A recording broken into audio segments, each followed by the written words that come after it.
Banyarwandakazi ndabasuhuje cyane kuri uyu munsi mwiza. Ni Christina Komen. Ndagira ngo rwose nze twongere tuganire. Birakwiriye reka dufate akanya dusenge. Mana iri gukora, Mana imwe rukumbi. Haleluya, hariho Imana imwe nyamana, imwe rukumbi. Ni wowe duhanze amaso, ni wowe dusenze kugira ngo ibikorwa byawe byigaragaze mu gihugu cyacu cy'u Rwanda 100%. Nta kintu na kimwe utazi. Akarengane kari mu gihugu, ubwicanyi buri mu gihugu, ubujura buri mu gihugu, ibikorwa bibi byo mu mwijima, abarozi, abakora ibintu byose bibi bijyanye n'ubucunyi, gukorera ibindi bigirwamana bizana imivumo ku gihugu byose urabizi. Ntawakubeshya. Muri aka kanya rero ndagusabye ngo uvugane n'ubwoko bw'Abanyarwanda, kandi ibyo bikorwa by'umwijima nk'uko wabitangiye byose ubishyireho urumuri, bijye ku karubanda byose nta na kimwe. Kandi wibuke gufata ubutasi bw'Abanyarwanda ubushyire ku karubanda, abantu birebere bakorwe n'isoni kandi bizabahame. Turagushimiye Mana, uri gukora mwene data, ntubihakane, uvuge ngo amina. Imana iri gukora, ariko ntabwo iri gukora nk'uko twebwe tubitekereza. Shogamo yarabaye, iraba, ariko se ni igiki yasigiye abayikoze? Ni igiki yasigiye abayakiriye? Imana yihesheje icyubahiro muri byose. Murabona yuko uko twakomeje guhanura tuvuga tuti nyaboneka Boris Johnson were kujya muri icyo gihugu. Kubera iki mbivuga? Igihugu cyo mu Rwanda cyaravumwe kuko bamenye amaraso menshi, baracyamena. Ubu ngubu tuvugana hari famiye baraye bafashe abantu nibari ngo 7-8 barakukumura, bose barabica. Wowe pastor uvuga ngo twanga igihugu, ahubwo wowe ukamenya amakuru nkayo ugatinya ugaceceka, ni wowe mwanzi w'igihugu. Kuko umukunzi w'igihugu azarwanirira uburenganzira bw'abahatuye. Wowe pasiteri, wowe mubikira, wowe bishopu, wowe padiri, n'abandi mwese mwihaye Imana, mukorera Imana, wavuga ko mu Rwanda hari uburenganzira, wavuga ko mu Rwanda hari ubwisanzure. Dore muri iyi minsi ishize hagombaga ku itariki 4 z'ukwa karindwi i Kigali, ubundi hagombaga gushya ku itariki ya 4 z'ukwa karindwi, na hagombaga gushya, ariko se harahiye. Banyarwandakazi, ndabasabye nimugume ku mavi, mukora akazi k'ubuvugizi. Hari abagitivisite b'intwari bari kuri interinete mu buryo ubwo aribwo bwose muri guhindura ibintu. Hari ababasha gukora za YouTube, hari ababasha gukora za blog. Nimugende mukora ibyo mukora, biri gukora gusa navuga ngo mwongezemo umurego. Hari byinshi byo kuvuga, reka mbanze mbihere ku ruhande, nere kujya hariya na hariya. Reka manze nihanganishe abantu bari kwicwa. Mwebwe abanyamakuru muri hano muri iki gihugu b'Abanyarwanda, nta kuri mufite, kuko muyifite mwabivuga, ntabyo muvuga. Biteye ubwoba uburyo bica barimbura abantu.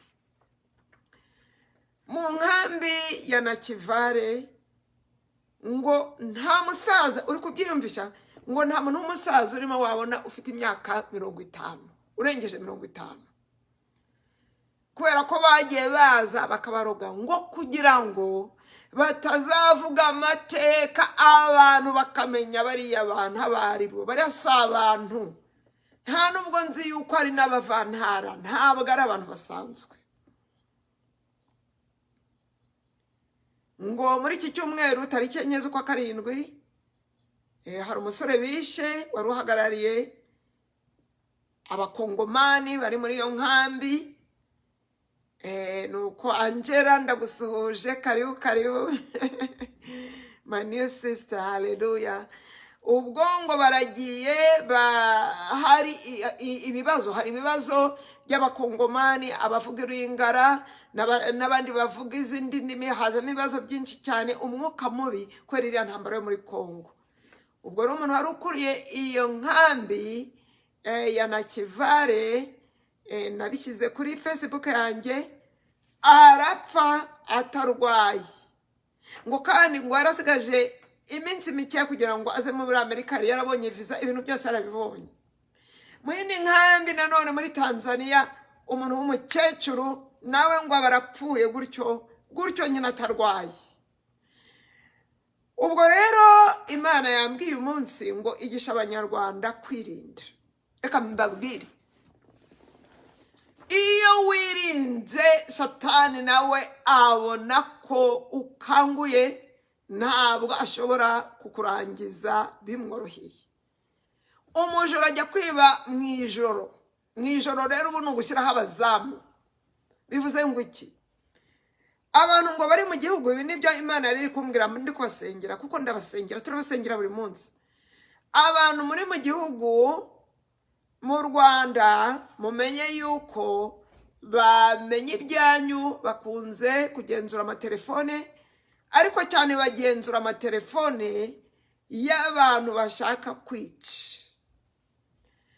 Ubwo rero iyo abonye batangiye kukwicira musaza wawe, ntukirare ngo telefone yishwanyaguze. Niba wari ufite telefone, urayifata ukayishwanyaguza, ukajya uyibika igicyariya, ukayikoresha gusa, ugiye kwikoresha nabwo ukongera ukazimya vuba, kuko telefone ituma bamenya aho uri.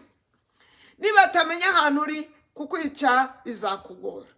Iyo abanye batangiye kukwicira abantu, ntukajya urare mu rugo. Erega ubu nukuramuka umunsi umwe ku wundi, turi kubigisha ukuntu mugomba kwirinda ntihagire abantu bapfa, kuko Imana iri kuza ibatabara, ariko ntabwo ishaka kuza gutabara intumbi. Kino ni icyambere, ugenda uganire n'abandi nabo bazakwigisha. Niba mukora mu bitaro ahantu, niba mukora mu ishuri runaka, muri resitora, ahantu hose FPR agiye ishyiramo umuntu wayo, ku buryo niba ukoresheje wifi zabo, bashobora kuza n'ababosi bawe bakajya bakuneka bamenya ibyo uri kuvuga. Ndagira ngo mbibabwire, mwirinde. Ntabwo ari telefone zose bareba, ariko iyo bashaka yose bayireba, kuko barebye byose byabatesha umutwe. Ubwo rero bacunga ziriya z'abantu bakuvuga batari kuvugana n'abanyamahanga, bagiye gutorokesha abantu babo. Niba ugiye gutoroka igihugu, telefone igenda uyitandukanije. Hanyuma ngo abari mu gihugu n'abari hanze, mwige kwiyiriza, mujye mufata igihe musenge, mwiyirize, murye gakeya, kandi n'igihe muriye mwige kurya ibiryo gusa mwitekeye, mwaguze ahantu mwizewe, harimo n'uburozi wenda byinshi byapfa muramutse mubitetse, amazi akabira igihe kirekire. Mwere kwizera abantu, ntimukajye murya mu gasozi, kandi ibintu byanyu mubiceceke. Niba ugiye kujya mu mahanga, ntihakagire n'undi muntu ubimenya, mubirinde, mubateshe umutwe, n'ababirwe bari kubirukaho bababure. Muri icyo gihe Imana izaba iri kubatabara, biri hafi. Reka twizere ko uyu mwaka ari wo wa nyuma tubonye FPR zirankora amaraso, ziriya ribu. Reka twizere ko uyu ari wo mwaka wa nyuma. Murabona ko ibintu byatangiye guhinduka. Erega buri mwaka birahinduka. Nuko mbabwira, mwe mukavuga ngo uyu ni false prophets. ariko abazi Imana cyane bazi yuko ntari false prophet, kandi niyo nyita false prophet ntacyo byantwara kuko nzondiwe. Aho twavugiye ibintu bigenda bijya imbere bigana mu buryo, urabona ko kwibuka batabyijijishe. None no kwibuka July 4th, umunsi wo kwiboha, ntabwo babyizihije. Kubera iki? Kuko bazi yuko abantu baraboshye. Kuvuga rero ngo kwibohora bazi ko ari ikinyoma. Uzi igituma batari kubikora? Nuko mwabakubise bombe muri kuzibatera. Iyo bombe ubatera ni iyihe? Ubatera bombe yitwa ukuri. Ukuri. Iyo uguteye handi hari ikinyoma, bagomba kujya gushaka ikindi kinyoma. Ibinyoma rero byabakamanye, isoko y'ibinyoma byabo Mana yumishe. Haleluya. Nk'uko uri kumisha amafaranga aturukaga muri Kongo, yandi bibaga muri Kongo, Mana byumishe, imfashanyo byumishe. Nuko bimeze. Ubwo rero ikimana iri kubasaba, nimukomeze mutere bombe z'ukuri. Ukuri ntugutinya, uri koco urivuge cyane cyane mwebwe muri hanze. Munirinde. Niba uri muri Amerika wirinde. Aba bantu no kujya kubariporutinga ahantu hose. Wumvise mu kiganiro twakoze ku bumwe, ubyumva ibiganiro byombi bibiri tumaze kwakora, FBI ya hano muri Amerika ifite ngo amazina arenga 1,100 barabazi. No naho uri ujya kuri porutinga community y'abanyarwanda n'abarida bayo babimenye. Ntuzababeshya ariko uzavuga uti hari abantu hano mugomba gucungira hafi. Bazabikora. Rero kwirinda ni ngombwa, ariko kwirinda kwa mbere no kwiragiza Imana buri munsi ugasenga uti Imana, abanzi banjye bagwe hasi. Izabikora.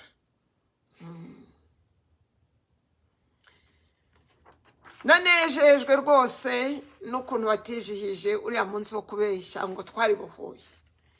Nagiye kuri Facebook mbaza abantu, ariko reka tuvuge uko umunsi w'ubwigenge mu Rwanda twawizihizaga. Mbwira abanyarwanda nti se wari uzi yuko mbere yuko inkotanyi zifata ubutegetsi muri 1994, iyo twizihizaga umunsi w'ubwigenge, ibintu byari bimeze gutya. Icyambere, gushimutwa byari ikintu mu Rwanda tutari tuzi. Wowe wicaye mu Rwanda, ndagira ngo nkubwire yuko gushimutwa nta nubwo ngiye iryo jambo nari nzi icyo rivuze.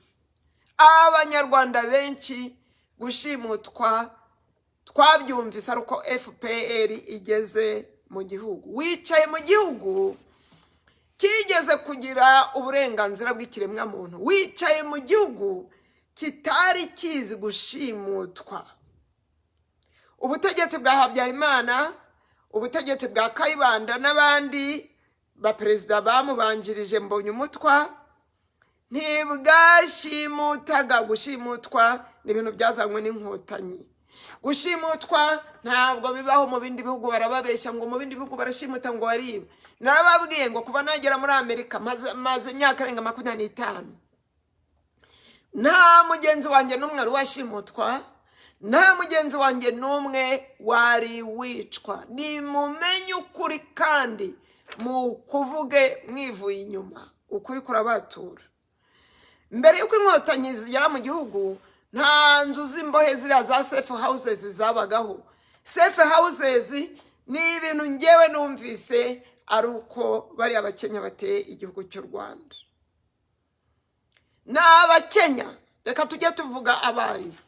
Uyu munsi ndashimira mwene data pasiteri rwose wigishije. Titire ya message yavugaga ngo buriya butegetsi bw'u Rwanda buzashyirwa kuri liste y'abateroriste ba mbere. Oya nibyo ndabishyigikiye kandi nabisengeye kuko bariya ni abateroriste ba mbere. Ariko aba bateroriste ahantu hatandukanye n'abateroriste bandi, ubundi abateroriste baba ari groupe wenda iri mu gihugu ahantu barafashe nk'agace gato, ariko n'ubwa mbere ngewe nakumva guverinoma ari guverinoma y'abaterorisite barigisa abantu babo, bica abantu babo, umwami akica abantu ahagarariye. Iyo mico y'ikuzimu yose Imana igiye kuyirandura. Ngo mbere yuko inkotanyi zifata ubutegetsi wari uzi yuko nta muntu n'umwe wabaga afungwa azira ubusa buri munsi nk'uko mubibona mu Rwanda. Gufungwa byari ibintu y'amabandi nyine kabuhariwe. Umuntu wumvaga afunzwe ukikanguka uti bivuze iki? Twaca kuri prison tugahengereza kuko twumvaga prison se bivuze iki? Kandi n'ababaga bafunzwe baragemurirarwa, bafatwaga neza kimuntu. Prison zari nkeya kandi nyinshi zirimo abantu mbarwa. Ubu rero prison ntabwo zikiri prison, zabaye inzu z'amabagiro, zabaye inzu z'imbohe aho umuntu afatwa nko munsi y'inyamaswa. Igihugu kiyobowe n'abantu bafite ubwenge buri hasi y'inyamaswa. Narabibabwiye, nta nyamaswa wari wabona yashimuse indi, nta nyamaswa wari wabona yishe indi mu bugenzi wayo, nta nyamaswa wari wabona iri kubeshya, nta nyamaswa wari wabona iri gushimuta indi. Oya, ntibibaho. Ubwenge bw'abantu bayoboye igihugu cy'u Rwanda bwagiye hasi y'inyamaswa. Nuko nyine iyo umaze kunywa amaraso menshi urasinda, ukibagirwa ubwenge, ukibagirwa wisdom, ukibagirwa ubumuntu. Kuburira irengero ku bantu ntibyabagaho. Ntabwo twari tuzi ko n'abantu bagira ubugome gutyo ngo babe babikora. Hagati aho tubibutse yuko ngo mu nkambi za Nakivale n'ahandi mucane mube maso, ngo kuko abasore bari kuburirwa irengero, abantu b'abajene bari kuburirwa irengero.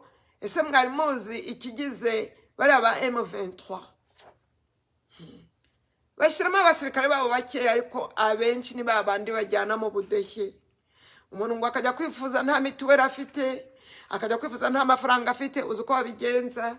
Baraza bakagupakira bakakujyana muri M23, bakaza bakiba, bakajya kwiba abana b'abahutu mu nkambi za Nakivale, kandi intambara bari gukora iri against y'abahutu, bakaza bagafata abahutu bakabarwanisha abandi, bakaza bakafata opposition bakayirwanisha abandi. Ni mu nyumvira ubugome bw'abo bantu. Bene data, ni mukanguka nimwirwaneho. Uburenganzira buraharanirwa, ntabwo buza wicecekeye. Kwicwa mbere yuko inkotanyi zifata ubutegetsi byabaga ari imboneka rimwe, nabwo bigakorwa na bya bisambo by'ibyihebe kabuhariwe. Abanyarwanda barinjiraga bakanasohoka uko bishakiye, nta wagutangiraga. Mbwira abantu rero namwe muri komenti nimutubwire ibyo muzi. Mbere yuko inkotanyi zifata ubutegetsi, reka turote, reka twibuke uko ibintu byari bimeze, reka tubivuge. Abana b'Abanyarwanda bamenye amateka agoretse bari kwigishwa. Ikindi navuga, abahutu n'abatutsi nta kibazo twari dufitanye. Ndashimira Imana kuko ngewe Imana ngira ubuntu. Umuhutu n'umututsi ntacyo bimbwiye, nta nubwo nkimenya kureba umuhutu, nta nubwo nkimenya kureba umututsi. Ndabishimira Imana. Nawe ndagusengeye ngo niba amoko akurimo akuvemo kandi ubatuke. Abahutu n'abatutsi twarasangiraga, abahutu n'abatutsi twaragendereranaga, ariko ubu ngubu ibyo ngibyo ntibikibaho. Gutukana ntabwo byabagaho. Gutukana twaravuga ngo ni iby'abashumba, ariko ahangaha no kuri za Twitter no kuri Facebook ubona minisitiri araje agatuka abantu. N'abariko mbwira abantu rero, namwe nimutubwire niki mwibuka mbere yuko inkotanyi zifata ubutegetsi. Umuntu umwe Paterine France aravuze ati reka mbabaze ikibazo, reka nanjye mbabaze ikibazo. Abantu muri hano muri gusoma ibi hari icyo mubizo mwamfashe, ngo haba hari abatutsi bazwi bari bafunzwe mu magereza yo mu Rwanda mbere ya 90. Niba ubizi utubwenge kuko ntabyo narinzi, mbere yuko inkotanyi zitera hari abatutsi wari uzi ko bafunzwe, bafungiye ko hari abatutsi, bafungiye ko hari muri opposition. Uwitwa Emaruti ati abaturage ntibanekaga.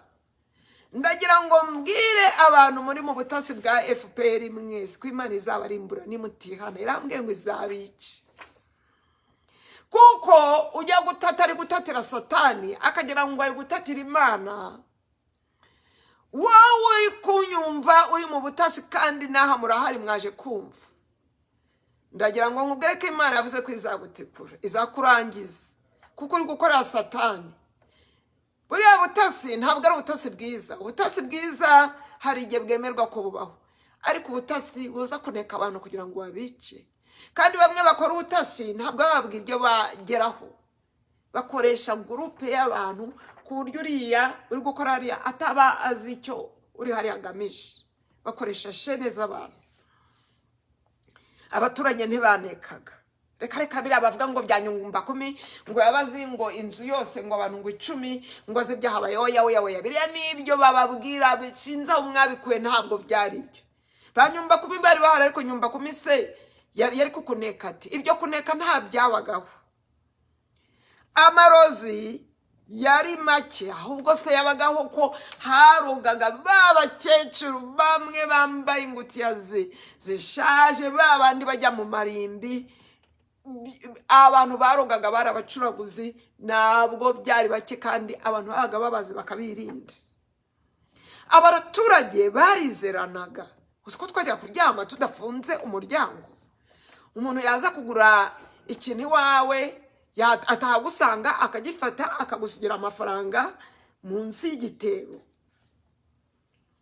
Twabanaga neza n'ibihugu duturanye. Twandibuka muri Kongo twabanaga neza, i Burundi twabanaga neza, yewe no kwa Museveni twagerageje kubana neza, ariko Museveni abera Habyarimana inzoka.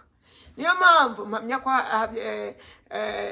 Kagame n'abari ba General Muhozi n'abaki bose bari abantu ba Kagame bazaviraho rimwe. Imana izabakuburiza bakuraho. Ngo twaje guhaga amahoro tunyuzwa mu misoto, twibagirwa amahoro twari dufite, tukirwa twinuba, tukinuba. Reka tutangira amashyaka nta kibazo ni meza, ariko amashyaka tugiye kuyatangira twumva ko FPR ari agatangaza, tugomba kwihobera.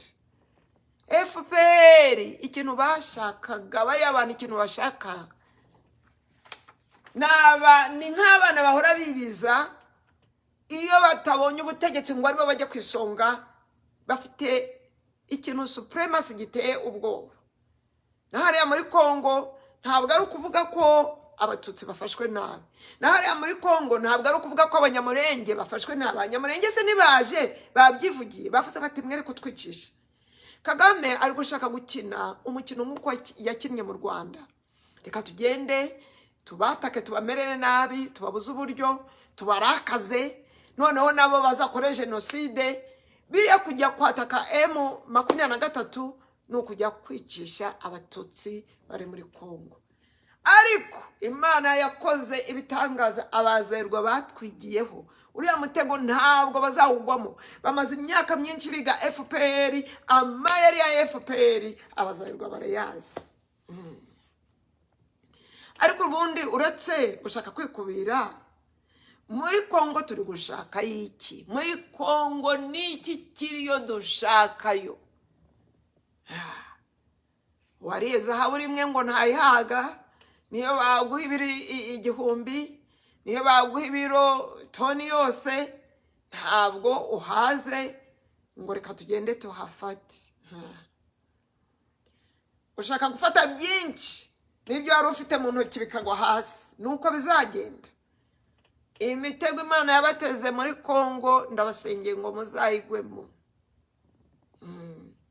Mwahemukiye Abanyarwanda, mwabagiriye nabi, ariko icyo muri gukorera ni Satani. Uzi ubwenge muri mwe yahunga. Satani nta kindi azaguha uretse umuriro utazima. Ibaze. Kadukomeze twumve icyo abantu bavuga. Kurara irondo ntibyabagaho. Ibyo byose ni ibintu byaje. Ariko niba igihugu kirimo amahoro, kuki barara irondo? Umusirikare ahantu hose umubonye akaba afite imbunda, nkaho igihugu kiri mu ntambara. Uzi ko mu Rwanda abasirikare babaga bari aho nta n'umwe bagenda, nta n'umwe ufite imbunda. Ngo nta sitrep zabaga. Ubanza hari kuvuga za soirée abantu bajya gusambara, ubanza ari byo ari kuvuga. N'ubusambanyi ntabwo byari bigeze aho ngaho. Birakabije. Gukontorora abantu ntibyabagaho. Witwa Emmanuel Musabyimana ati se pasteur, yewe hari uwarondora akabimara. N'abasirikare ba faru ubwabo, b'abasirikare ba Habyarimana, ngo iyo bajya gusubiza inyuma inkotanyi, bazaga batangazwa no kubona abantu bakoreye akandoyi. Bakaza bakareba amababi ari gukorera abantu, bakaza bavuga bati ibi bintu ntabwo twigeze tubibona. Bakabona amaboko aboheye inyuma bicishwa agafuni, bakavuga bati ibi bintu ntabwo ari abantu bazima. Undi ati ongeraho ko ubu abakubitwa, abantu bakubitwa ntacyo bakoze. Bagafata umuntu mu Rwanda wakubitaga umwana utabyaye, wakubitaga umuntu utari wawe. Ubu ngubu abantu barakubitwa bakamenwa imitwe, bakava amaraso. Ngongeraho babandi bagorwa, babandi bagongwa, ngo bakavuga ko ari impanuka. Ye baba we, ibi ntibyabagaho. Aho umuntu aza akakugonga, yarangiza amaze kukwica akavuga ati dore impanuka. Rwigara nakwishe, ariko Rwigara ni impanuka. Nkaho turi ibigoryi. No, turacanye. Twebwe tutica, turacanye, dufite ubwenge kandi bugenda bukura. Ndababwiye Abanyarwanda, Abanyarwandakazi, uburenganzira bwanyu mugiye kubusubizwa. Imana ije kubafasha, ariko mwibuke yuko mugomba kwihagararaho mukavuga ukuri, mugahagarara mugashirika ubwoba mukavuga ukuri. Ngongeraho babandi bamanikwa mu biti ngo biyahuye, babandi bicwa mu magereza nk'abakize Mihigo, bakavuga ngo n'amashuka binize. Muri kubeshane. Igihe cyo kubesha cyararangiye. Uyu ni umwaka w'ukuri, kandi umwaka utaha, umwaka uje ni umwaka Imana ngo izatuma ubutabera butsinda. Nuko ko mu mwaka utaha bari benshi tugiye kubona bafashwe n'inkiko z'amahanga, bazafatwa.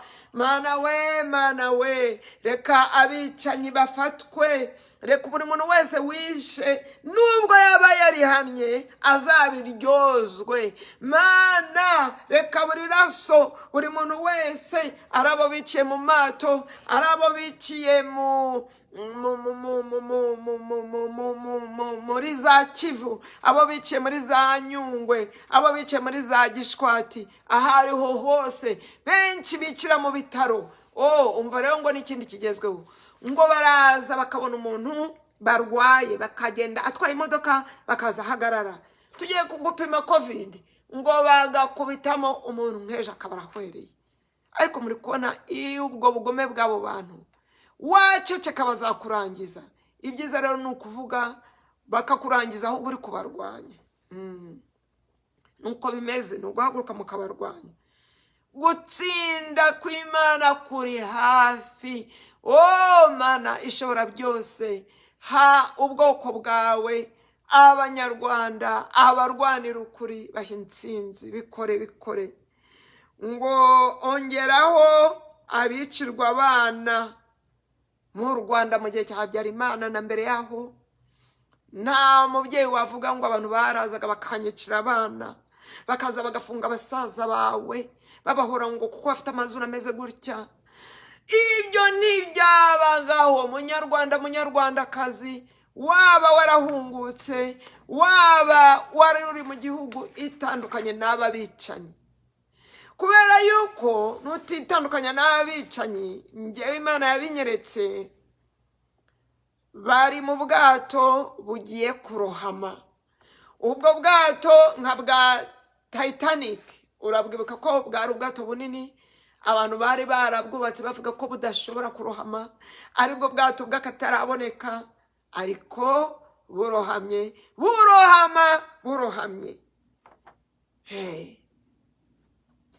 Kandi icyo gihugu kirimo umwaku, n'abakijemo bahakura umwaku. Umuntu bita Boris Johnson yari umutegetsi mwiza, yarwanyije Putin, aramurwanya, akora akazi keza gakomeye, kugeza ubwo ngo agiye gucudika n'u Rwanda. Ngo kugeza ubwo bamwoherejeho abarobiste baraza batari ko reka tubahe igitekerezo cyiza, mushobora kuzana impunzi zanyu mukazizana mu Rwanda. Ese kuki bari gushaka abandi bantu baza kuhatura? Nuko bazi ko bamaze abantu. Umunsi Imana izarekura hakaba ibarura, atapana ririya bakora, bazabazwa imibare mike y'abanyaturarwanda bazabona. Ibyo ngibyo n'igitabo kiri kwandikwa, bazafatwa. Abantu barashize, niyo uzabarura uzasanga ari miliyoni nyinshi zashize. Ubwo rero Boris araje, ageze mu Rwanda, baba bateguye, barubatse amahoteli akomeye, ari nko gufata yamva nyine ukayisiga irangi ryiza, ariko munsi hari imibabaro, ariko munsi hari iminuko. Barya gukora Commonwealth. Uriya Boris Johnson twarababwiye, ugenda ureba poste zanjye, nababwiye ni UK, you will be severely judged. Mwere kugenda Benedat n'abantu beza, iyo bageze muri kiriya gihugu hari umwaku, hari umuvumo, kuko Imana arakivumye. Imana ivuma igihugu, ahantu haravumwa iyo abantu barenze ku mategeko y'Imana. Nta kindi mu Rwanda bakora uretse kurenga ku mategeko y'Imana. Aragenda mu gihe yarari i Kigali, Cogamu ikomeye, ngo hari gushya. Nibwo abaministre be batangiye kwegura umwe ku wundi. Boris na wa wundi Priti Patel, wa wundi bavugaga ngo reka tujyane impunzi, ngo ibyo mwakora byose impunzi zagenda, nawe aramubwira ati egura. Ubu ngubu tuvuga kuri iyi saa, kuri uyu munota, nta mpunzi nimwe na rimwe izava muri UK, izava mu Bwongereza ije mu Rwanda. Oya, ubu ngubu umukino ugiye guhinduka. Ariko ikintu kibabaje, baraburiwe. Boris araburirwa, abantu be baraburirwa, ntibatwumva. Baravuga bati Kigali paradizo.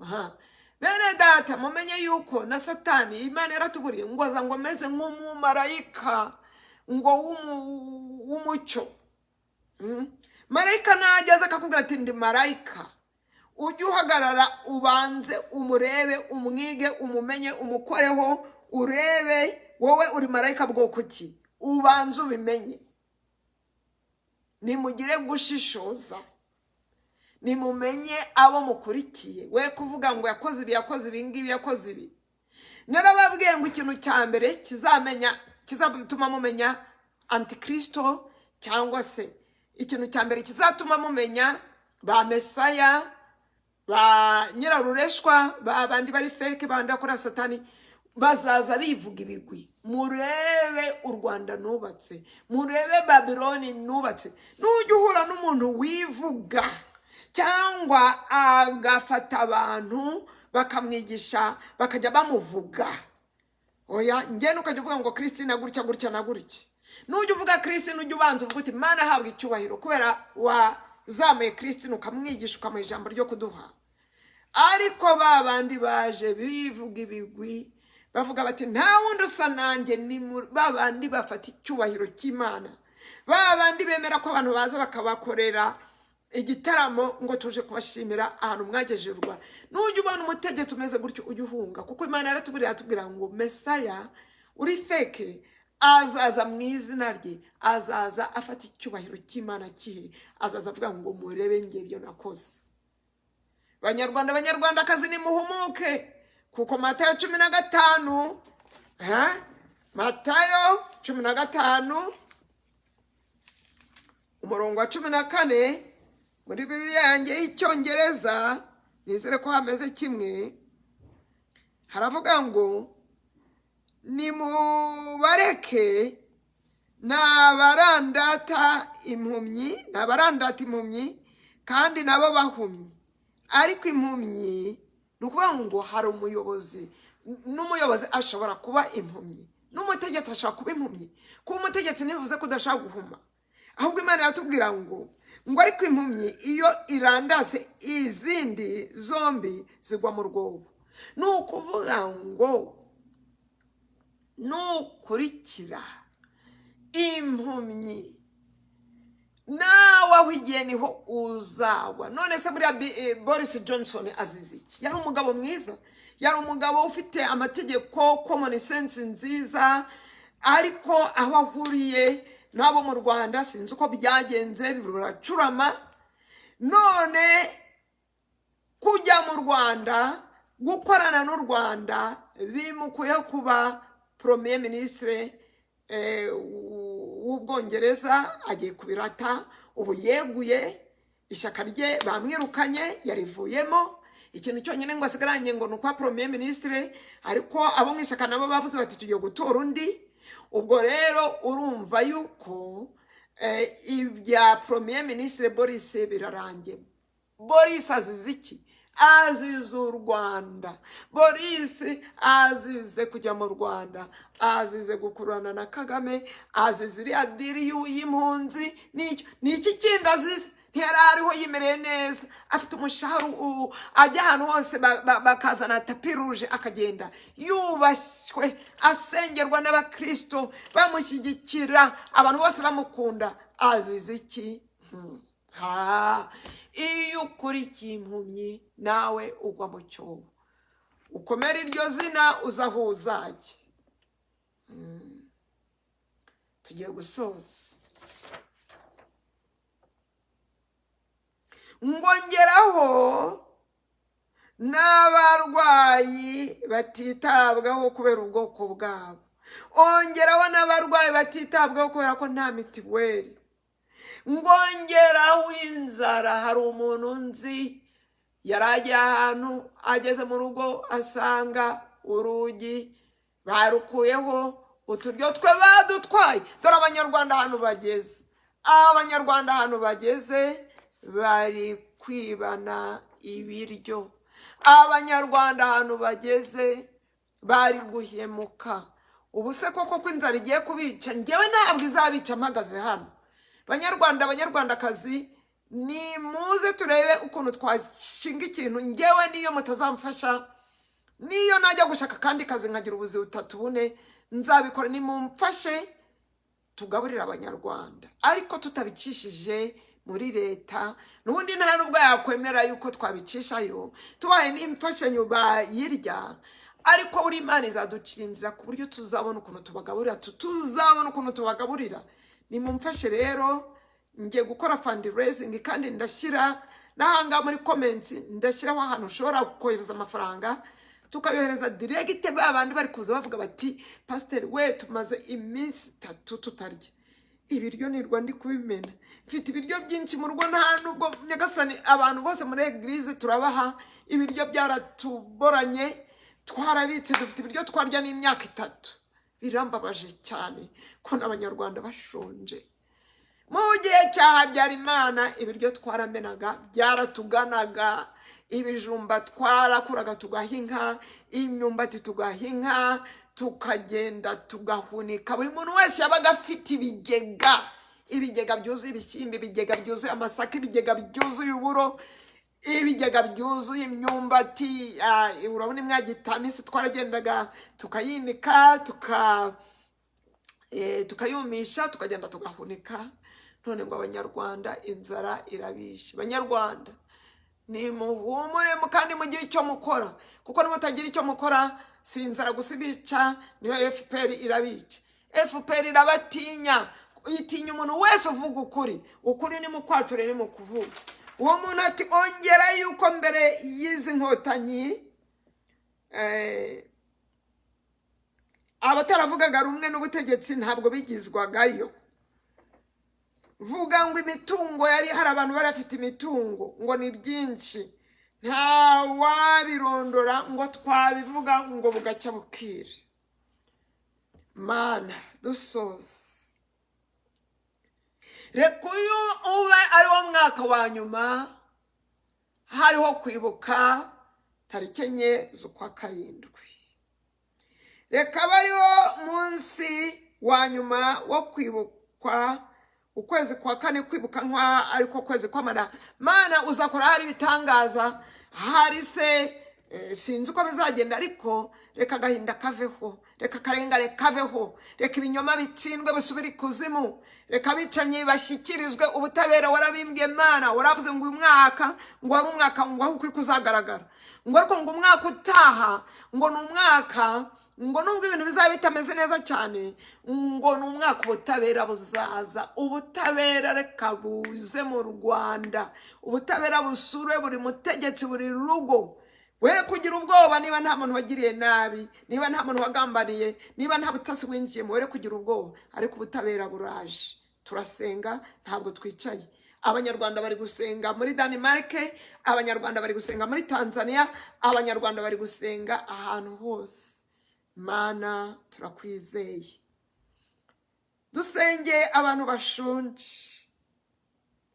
Yesu Kristo inzara urayizi, hari igihe wiyirije iminsi 40 n'amajoro 40 kandi ntiwapfuye.